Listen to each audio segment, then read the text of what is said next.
And think what happen when milk is left at room temperature during summer. अगर हम दूध को गर्मियों में बाहर छोड़ देते हैं रूम टेम्परेचर पे तो क्या होता है।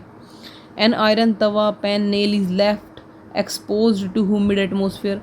या फिर हम ये बोल सकते हैं कि आयरन का कोई ऑब्जेक्ट है, ठीक है, चाहे वो तवा है, पेन है या फिर कोई नेल है, उसको अगर हम ह्यूमिड एटमोसफियर में छोड़ देते हैं तो क्या होगा। Grapes get fermented. ये जो ग्रेप्स है उनका फर्मेंटेशन होता है। फर्मेंटेशन होने के बाद वो क्या बनता है, उसके ग्रेप्स का फर्मेंटेशन होता है जिससे हमारा जो किशमिश होता है उसकी फॉर्मेशन होती है। ये हम खाने को पकाते हैं या फूड हमारी बॉडी में डाइजेस्ट होता है या हम सांस ले रहे हैं। ये सारी की सारी प्रोसेस क्या है, ये सारी की सारी प्रोसेस वो है जिसमें जो रिएक्टेंट है यानी वो सब्सटेंस जो रिएक्ट करता है उसे हम बोलते हैं रिएक्टेंट, और जो बाद में बनता है उसे हम बोलते हैं प्रोडक्ट। ठीक है, तो इसमें रिएक्टेंट अलग है और प्रोडक्ट अलग है, यानी कुछ ना कुछ रिएक्टेंट के अंदर चेंजेस आ रहे हैं। अब वो चेंजेस कुछ भी हो सकता है उसकी स्टेट चेंज हो या उसका टेम्परेचर चेंज हो या उसमें से कोई गैस रिलीज़ होना स्टार्ट हो जाए, उसकी स्टेट मतलब इस तरह के कुछ भी मिल सकता है हमें।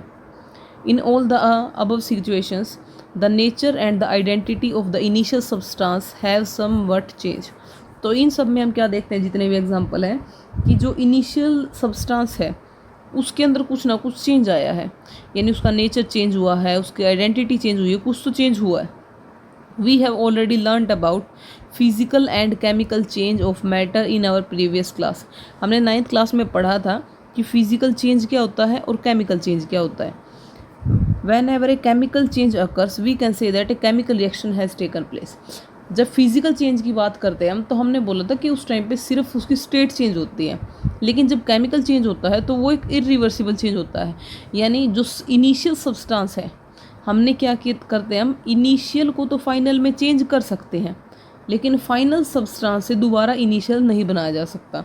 जैसे कुछ भी एग्जांपल देख लो, जैसे मैंने फर्स्ट एग्जांपल बताया था milk is left at room temperature, यानी जब हम दूध को बाहर छोड़ देते हैं तो वो क्या होएगा, वो ख़राब हो जाएगा, उसकी दही बन जाएगी। लेकिन क्या हम कर्ड को दोबारा मिल्क में चेंज कर सकते हैं, ये इम्पॉसिबल है। तो ये क्या होगा, हमारा केमिकल चेंज, यानी हम उसको बोलते हैं कि वहाँ पर केमिकल चेंज प्रोसीड कर रहा है, यानी वहाँ पे केमिकल रिएक्शन हो रही है। ठीक है, ऐसे ही फूड कुकड है, ये जब हम खाने को बना रहे हैं तो बनाने के बाद ऐसा थोड़ा है कि वो दोबारा से कच्चा हो जाएगा, या हमारे बॉडी है उसके अंदर फूड डाइजेस्ट हो रहा है, अब डाइजेस्ट होने के बाद दोबारा वो अपने उसी फॉर्म में थोड़ा आ सकता है। तो ये सारे के सारे क्या है, हमारे केमिकल चेंज के एग्जाम्पल्स हैं। उसके बाद अब देखो, whenever a chemical change occurs we can say that a chemical reaction has taken place. You may perhaps be wondering as to what is actually meant by chemical reaction। तो आपको ये जानकर बहुत हैरानी हुई कि एक्चुअल में chemical reaction है क्या। How do we know that a chemical reaction has taken place. हमें कैसे पता चलता है कि यहाँ पर केमिकल रिएक्शन हुई है या नहीं हुई है। तो उसके लिए हम क्या करते हैं, एक एक्टिविटी को परफॉर्म करते हैं। अब ये एक्टिविटी क्या है, देखो ये लैब में करवाई जाती है, स्कूल में करवाई जाती है। ये हम क्या करते हैं, मैग्नीशियम रिबन लेते हैं। मैग्नीशियम रिबन क्या होता है, एक वाइट कलर का रिबन जैसी शेप में होता है। तो ये कह रहा है कि जब हम उसे पहले क्या करते हैं, उसे क्लॉथ से अच्छे से रब करते हैं, यानी उसको साफ़ किया जाता है, बिल्कुल अच्छे से क्लीन करते हैं क्लॉथ के साथ, ताकि उसके ऊपर जो एनवायरनमेंट से जो ऑक्साइड वगैरह बना है या जो भी डर्ट है सब कुछ रिमूव हो जाए। उसके बाद हम क्या करेंगे, मैग्नीशियम को लेके आते हैं हम फायर के कॉन्टैक्ट में। जैसे ही उसको फायर के कॉन्टैक्ट में लेके आते हैं तो मैग्नीशियम क्या करता है, ऑक्सीजन के साथ रिएक्शन कर देता है, जो एनवायरनमेंट के अंदर ऑक्सीजन है, और वहाँ से क्या बना देता है, वहाँ से वो बना देता है मैग्नीशियम ऑक्साइड।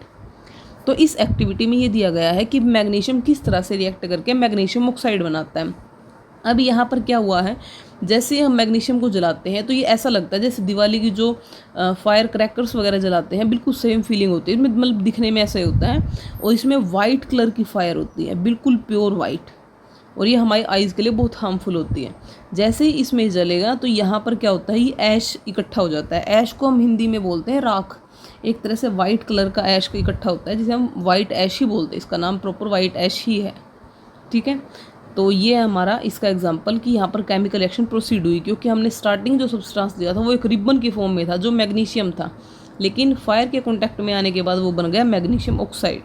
ठीक है, इसका क्वेश्चन पूछा जाता है कि मैग्नीशियम रिबन को हम साफ़ क्यों करते हैं, ठीक है। फायर के कांटेक्ट में लाने से पहले साफ़ क्यों करते हैं? ताकि उसके ऊपर जो ऑक्साइड की लेयर है उसे साफ़ किया जा सके और उसके ऊपर जो डर्ट वगैरह है उसको साफ़ किया जा सके। अगर हम उसको साफ़ नहीं करते हैं तो वो ईजिली फायर कैच नहीं करेगा। You must have observed that magnesium ribbon burns with a dazzling white flame and changes into a white powder। देखो जो मैंने अभी बताया था आपको वो यही है कि जो मैग्नीशियम रिबन है वो वाइट फ्लेम के साथ, डेजलिंग मतलब एक बहुत तेज़ रोशनी के साथ जलता है, वाइट फ्लेम होती है और एक वाइट पाउडर के अंदर चेंज हो जाता है। This powder is magnesium oxide. ये पाउडर है, ये होता है magnesium oxide. It is formed due to the reaction between magnesium and oxygen present in the air. ये रिएक्शन क्यों होती है? क्योंकि जो मैग्नीशियम रिबन था वो ऑक्सीजन के साथ रिएक्शन कर लेता है। कौन सी ऑक्सीजन के साथ? जो एयर के अंदर प्रेजेंट है। ठीक है, ये है हमारी एक्टिविटी। सीबीएसई बोर्ड में जितने भी क्वेश्चन आते हैं वो मोस्टली एक्टिविटीज़ से ही पूछे जाते हैं, तो हमें एक्टिविटीज़ को अच्छे से कवर करना है कि एक्टिविटीज़ में एक्चुअल में दिया क्या है, प्रॉपर उनकी रिएक्शन, हर एक जो रिएक्टेंट है, प्रोडक्ट, जो कुछ भी है सब के बारे में डिटेल में पता होना चाहिए। अब देखो एक्टिविटी 1.2 है। एक्टिविटी 1.2 क्या कहती है कि हम लेड नाइट्रेट लेते हैं टेस्ट ट्यूब में, उसके अंदर हमने डाला पोटाशियम आयोडाइड। तो हम क्या ऑब्जर्व करेंगे? देखो इसमें क्या है, लेड नाइट्रेट को टेस्ट ट्यूब में लिया। देखो ऐसे करते इस रिएक्शन को। मान लो मेरे पास ये है एक टेस्ट ट्यूब, इसमें ले लिया मैंने लेड नाइट्रेट और दूसरी में ले लिया मैंने पोटाशियम आयोडाइड। अब इन दोनों की रिएक्शन करवाते हैं। तो रिएक्शन करवाते हैं तो वहाँ पर क्या होगा, यहाँ पर एक रिएक्शन होती है जिसको हम बोलते हैं डबल डिस्प्लेसमेंट रिएक्शन। अब डबल डिस्प्लेसमेंट रिएक्शन क्या होता है? जब दो कंपाउंड्स हैं, मान लो मेरे पास ये फर्स्ट कंपाउंड है, ये सेकंड कंपाउंड है, और ये दोनों के दोनों कंपाउंड ऐसे हैं जो वाटर के अंदर सोल्यूबल हैं। जब ये दोनों कंपाउंड्स मिक्स करे जाते हैं तो उस टाइम पे क्या होता है, इनमें से आयन है उनका एक्सचेंज हो जाता है। जैसे यहाँ पर बात हुई है लेड नाइट्रेट। लेड नाइट्रेट का फॉर्मूला होता है PbNO3 होल ट्वाइस, ठीक है। और पोटाशियम आयोडाइड होता है हमारा Ki। जब इन दोनों की रिएक्शन करवाएंगे तो क्या होगा, ये जो लेड है ये अपना बना देगा आयोडाइड और जो पोटाशियम है वो बना देगा नाइट्रेट। तो जैसे ये बनता है इसके अंदर हमें येलो कलर के PPT दिखाई देते हैं।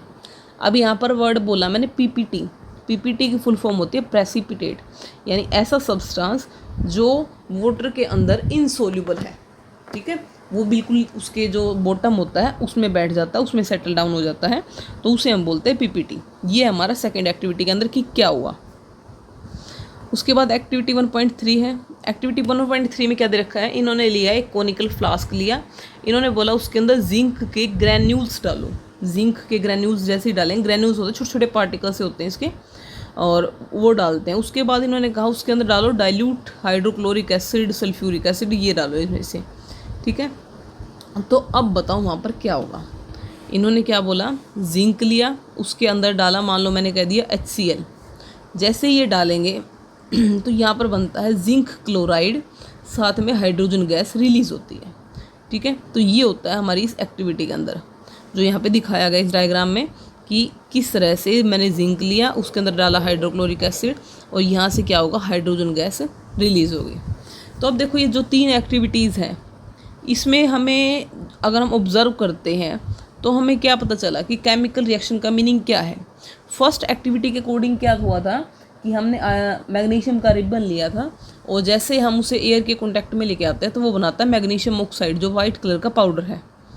उसके बाद सेकंड एक्टिविटी में हमने देखा कि 2 हमने अलग अलग सॉलिड लिए और उनको वाटर के अंदर मिक्स किया। मिक्स करने के बाद जब हम दोनों सॉल्यूशंस को मिक्स करते हैं तो वहाँ पर एक ऐसा कंपाउंड बनता है जो वाटर के अंदर इनसोल्यूबल है और वो येलो कलर का होता है, मतलब कलर भी चेंज हो गया क्योंकि उन दोनों का कलर तो वाइट था। उसके बाद थर्ड एक्टिविटी में हमने देखा कि जब मैंने जिंक को HCl के अंदर डाला तो वहाँ पर हाइड्रोजन गैस रिलीज़ हुई है। तो इन तीनों से हमें पता चलता है कि या तो उसकी स्टेट चेंज होगी या उसका कलर चेंज होगा जब कभी भी रिएक्शन होती है केमिकल रिएक्शन, या उसके अंदर से कोई गैस रिलीज़ होती है, या हम ये बोल सकते हैं उसका टेम्परेचर चेंज होगा। ये चारों हमारे पास एक तरह से ये बोल सकते हैं सिंबल्स है जो हमें बताते हैं कि यहाँ पर केमिकल रिएक्शन प्रोसीड हो रही है। लेकिन जो स्टेट वाली बात है वो कंफर्म नहीं बताती। क्यों नहीं बताती? मान लो मेरे पास आइस है, आइस को अगर मैं वाटर में चेंज करती हूँ तो वो भी तो स्टेट चेंज है, लेकिन वो केमिकल रिएक्शन नहीं है। वो तो फिजिकल चेंज है, मैं वाटर से दोबारा आइस भी बना सकती हूँ। तो सिर्फ स्टेट की बात करके हम ये नहीं बोल सकते कि केमिकल रिएक्शन होती है।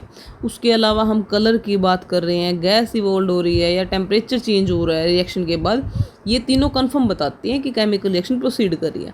लेकिन सिर्फ स्टेट ऐसा नहीं बता सकती कि केमिकल रिएक्शन प्रोसीड कर रही है। इसका हम एक्सेप्शनल देख सकते हैं कि आइस को वाटर में चेंज किया, वाटर को दोबारा वापस हम आइस के अंदर भी चेंज कर सकते हैं।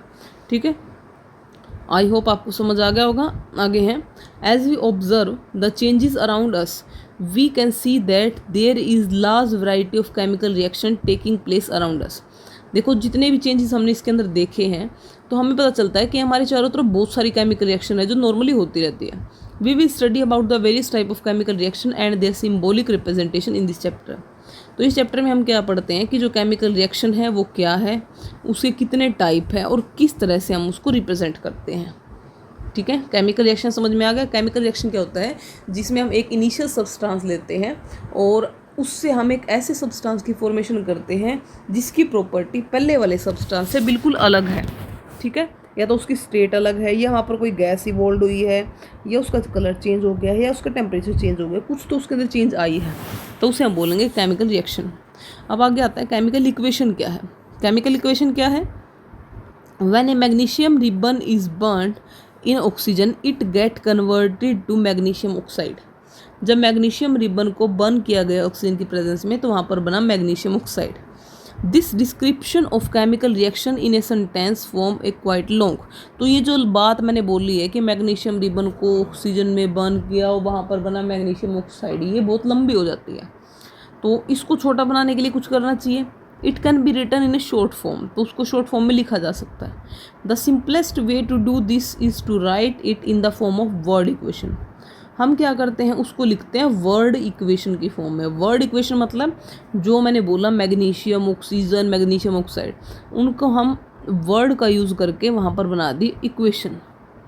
ठीक है, अब जो सब्सटेंस मैंने स्टार्टिंग में लिए हैं यानी मैग्नीशियम और ऑक्सीजन, वो कहलाएंगे हमारे रिएक्टेंट, और जो सब्सटेंस बाद में बनता है वो कहलाता है हमारा प्रोडक्ट। ठीक है, the substance that undergo chemical reaction chemical change in the reaction magnesium and oxygen are the reactant. जो सब्सटेंस केमिकल चेंज जिनके अंदर होता है वो कहलाते हैं रिएक्टेंट।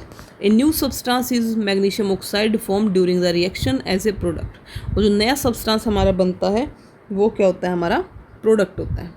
ठीक है, the substance that undergo chemical change in the reaction magnesium and oxygen are the reactant. ये मैंने बता दिया, जो हमने मैग्नीशियम और ऑक्सीजन लिया वो है रिएक्टेंट, और जो बाद में बना वो हमारा product. A word equation shows change of the reactant to product through a arrow placed between them.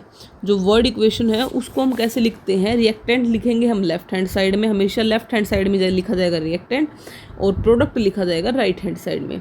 और इसमें राइट से लेफ्ट से राइट की तरफ हम एरो लगाते हैं जिससे पता चल जाए कि इधर है रिएक्टेंट और इधर इस साइड राइट साइड में हमारा प्रोडक्ट। ठीक है, उसके बाद है the reactants are written on the left side and plus sign between them. अगर हमारे पास रिएक्टेंट 2 या 2 से ज़्यादा है तो उनके बीच में प्लस साइन लगा के लिखते हैं। ऐसे अगर हमारे पास प्रोडक्ट भी 2 या 2 से ज़्यादा है तो उस टाइम भी हम उनके बीच में पॉजिटिव साइन लगा के लिखते हैं। ठीक है, और लेफ्ट हैंड साइड लिखा जाएगा रिएक्टेंट और राइट हैंड साइड हमेशा लिखा जाएगा प्रोडक्ट। ठीक है, और एरो बताता है कि जो वो रिएक्शन है वो किस डायरेक्शन में प्रोसीड कर रही है। उसके बाद है राइटिंग ए केमिकल इक्वेशन। अब केमिकल इक्वेशन कैसे लिखते हैं हम, is there any other shorter way for representing chemical equations. तो क्या इससे भी छोटा कोई तरीका पॉसिबल है जिससे हम केमिकल इक्वेशन को लिख सकें। Chemical equation can be made more concise and useful if we use chemical formula instead of word. अगर हम केमिकल फार्मूला का यूज़ करें वर्ड के कंपैरिजन में तो शायद जो केमिकल रिएक्शन है उसको और भी छोटा करके लिखा जा सके। जैसे हमने लिखा magnesium plus oxygen after reaction magnesium oxide. अब मैग्नीशियम का सिंबल हमें पता है Mg है, ऑक्सीजन को लिखते हैं O2 और मैग्नीशियम ऑक्साइड होता है MgO, होगी शॉर्ट फॉर्म। बिल्कुल सिंपल है। तो हम क्या करेंगे, वहाँ पर फॉर्मूले का जो हमारे पास लिया हमने रिएक्टेंट है प्रोडक्ट है, हम उसका नाम लिखने की बजाय उसका केमिकल फार्मूला लिख देते हैं तो वो और ईजी हो जाता है। Count and compare the number of atoms of each element on the left hand side and right hand side of the arrow. Is the number of atoms of each element in the same same on the both of the side? If yes, then equation is balanced. उसके बाद आता है हमारे पास ये topic है balanced chemical equation क्या है। अगर मान लो मेरे पास जितने एटम लेफ्ट हैंड साइड में हैं किसी एलिमेंट के उतने ही राइट हैंड साइड में भी है तो वो कहलाएगी बैलेंस्ड केमिकल इक्वेशन।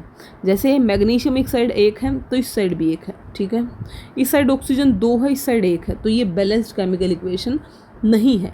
ये क्या कहलाएगी? अनबैलेंस्ड केमिकल इक्वेशन, या जिसको हम बोलते हैं स्केलेटल केमिकल इक्वेशन, ठीक है। स्केलेटल का मतलब है जो ओरिजिनल थी, जो स्टार्टिंग में थी, वो एक हमारी स्केलेटल केमिकल इक्वेशन, ठीक है। अब उसके बाद आता है हमारा बैलेंस्ड केमिकल इक्वेशन क्या है। फिर बैलेंस्ड केमिकल इक्वेशन वो होता है जिसमें number of atoms of each element is same on both reactant and product side. मैं आपको हिंदी में समझाती हूँ। अगर मैं रिएक्टेंट और प्रोडक्ट साइड दोनों साइड में कंपैरिजन करती हूँ तो जितने भी मेरे पास एलिमेंट है चाहे वो मैग्नीशियम है, ऑक्सीजन है, नाइट्रोजन है, कुछ भी है, यानी हर एक एलिमेंट के नंबर ऑफ एटम्स अगर सेम है हमारे पास तो वो क्या कहलाएगी? हमारी बैलेंस्ड केमिकल इक्वेशन। जैसे देखो इसमें ये इक्वेशन है मेरे पास, जैसे zinc plus sulphuric acid after reaction बना जिंक सल्फेट प्लस हाइड्रोजन, तो इसको मैं ऐसे लिख सकती हूँ। अब देखो जिंक इस साइड 1 है, इस साइड भी 1 है, एस सल्फर 1 है, ऑक्सीजन 4 है, हाइड्रोजन 2 है, 2, तो यानी number of atoms on each side equal है, तो वो क्या कहलाएगी? हमारे बैलेंस्ड केमिकल इक्वेशन, ठीक है। उसके बाद देखो recall the law of conservation of mass that you studied in class 9th। अब क्लास 9th में हमने पढ़ा था लॉ ऑफ कंजर्वेशन ऑफ मास, जो क्या कहता है मास can neither be created nor be destroyed, या ये बोल सकते हैं mass of substance before and after reaction is same, यानी जो मास है वो चेंज नहीं होता, जितना रिएक्टेंट का है प्रोडक्ट भी उतना ही बनेगा।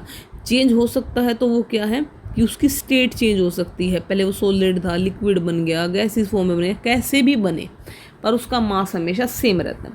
अगर मास सेम रहता है तो इसका मतलब नंबर ऑफ एटम्स भी सेम रहने चाहिए, तो इसीलिए हम क्या करते हैं उसको बैलेंस फॉर्म में लिखते हैं। ये एक एनसीईआरटी का क्वेश्चन भी है कि जो रिएक्शंस हैं उनको बैलेंस क्यों किया जाता है। उसका आंसर यही है क्योंकि law of conservation of mass के according mass of reactant and product are equal, और अगर वो इक्वल है तो number of atoms of each element वो भी क्या हो गए? इक्वल होंगे। इसीलिए हम क्या करते हैं जो रिएक्शंस हैं उनको बैलेंस करके लिखते हैं, ठीक है। अब मैंने अभी बताया था आपको, ये मैंने आपको करके दिखा दिया है। जिंक 1 है दोनों साइड में, हाइड्रोजन 1 है, और सल्फर 1 है, और ऑक्सीजन क्या है? 4 है। ये आपको क्लियर कर दिया। अब उसके बाद दे रखिए हमें ये reaction Fe + H2O after reaction Fe3O4 + H2। इसको कह रहे हैं कि इसको बैलेंस करके दिखाओ। अब वो बैलेंस कैसे करते हैं चलो देखते हैं अब आगे। अब देखो फर्स्ट स्टेप क्या कहते हैं कि हमें अगर कोई भी बैलेंस करना है तो पहले उनको बॉक्स में लिख लो, ठीक है। लिख लिया हमने, कोई बड़ी बात नहीं है, इनके हर एक को बॉक्स में लिख लिया। उसके बाद है list the number of atoms of different element present in the unbalanced equation. अब जितने भी एटम्स प्रेजेंट है इसके अंदर, एटम्स जैसे आयरन है, हाइड्रोजन है, ऑक्सीजन है, जो कुछ भी प्रेजेंट है वो उनको लिखो यहाँ पे। लेफ्ट हैंड साइड में कितना है, राइट हैंड साइड में कितना है। अब उसके बाद क्या करते हैं हम वहाँ से स्टार्ट करेंगे जहाँ पर नंबर ऑफ एटम मैक्सिमम है, यानी जहाँ पर मैक्सिमम नंबर ऑफ एटम्स हैं हम वहाँ से क्या करेंगे स्टार्ट करेंगे। इट मे बी रिएक्टेंट और अ प्रोडक्ट, तो वो रिएक्टेंट भी हो सकता है, प्रोडक्ट भी हो सकता है। In that compound select the element which has the maximum number of atom. तो हम क्या करते हैं वहाँ से शुरू करते हैं जहाँ पर मैक्सिमम नंबर ऑफ एटम है। Use this criteria we select Fe3O4। तो हम क्या सेलेक्ट करेंगे Fe3O4 क्योंकि ये सबसे बड़ा। वहाँ से हम क्या करेंगे, हम यहाँ से रिएक्शन को बैलेंस करना स्टार्ट कर देंगे, ठीक है। अब यहाँ से जैसे ही स्टार्ट करेंगे, देखो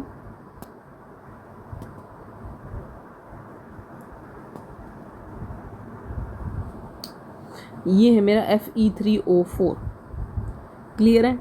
अब यहाँ पे आयरन कितने हैं 3, इस साइड कितना है 1, तो इसको करो 3 से मल्टीप्लाई, आयरन हो गया बैलेंस। उसके बाद बचा ऑक्सीजन, यहाँ पे ऑक्सीजन है 4, यहाँ पर कितने हैं 1, तो इसको हम क्या करेंगे 4 से मल्टीप्लाई कर दिया। ठीक है, अब चेक करो उसके बाद हम चेक करते हैं हाइड्रोजन कितने हैं।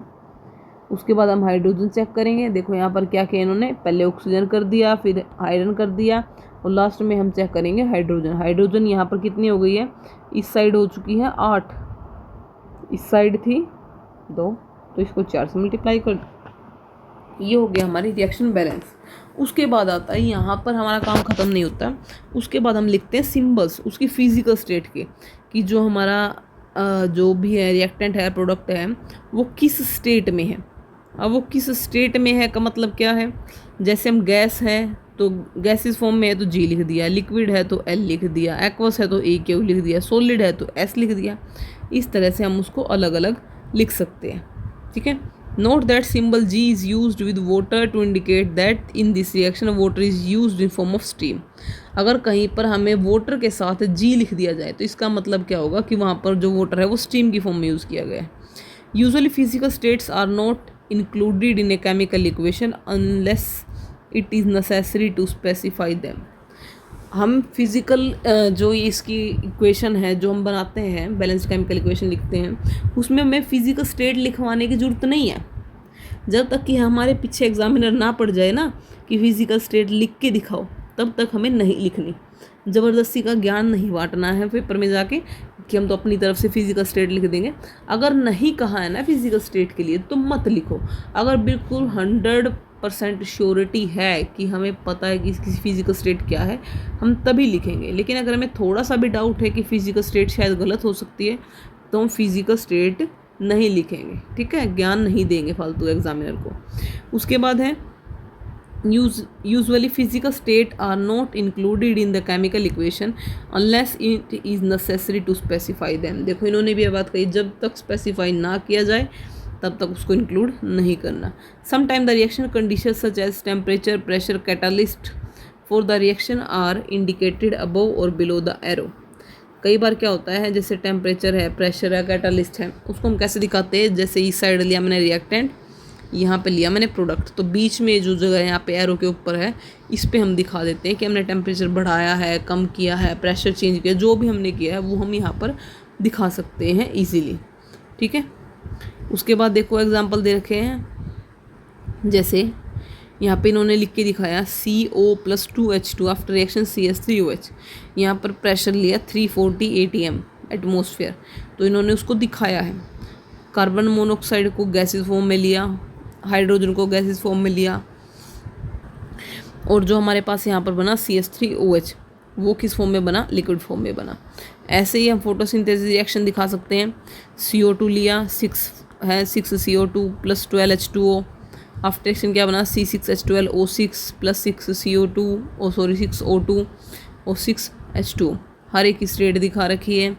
एरो के ऊपर ये भी लिख के दिखा दिया कि इसके अलावा और क्या चाहिए, टेम्परेचर चेंज हुआ है, प्रेशर चेंज हुआ है, कोई कैटालिस्ट यूज़ किया, जो भी हमने यूज़ किया है, हर एक चीज़ एरो के ऊपर हम लिख के दिखा सकते हैं। अब उसके बाद देखो ये क्वेश्चन दे रखे हैं, why should A magnesium ribbon be cleaned before burning in air. ये कह रहे हैं कि मैग्नीशियम रिबन को क्लीन क्यों किया जाता है आग में जलाने से पहले, यानी एयर में जलाने से पहले हम उसे क्लीन क्यों करते हैं, ये मैं आपको बता चुकी हूँ। नेक्स्ट है बैलेंस्ड इक्वेशन लिखनी है इसकी।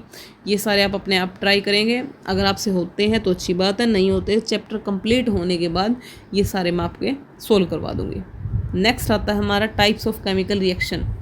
केमिकल रिएक्शन के टाइप कितने हैं। We have learned in class 9 that during a chemical reaction atoms of one element do not change into those of other element, nor do atoms disappear from the mixture or appear from elsewhere.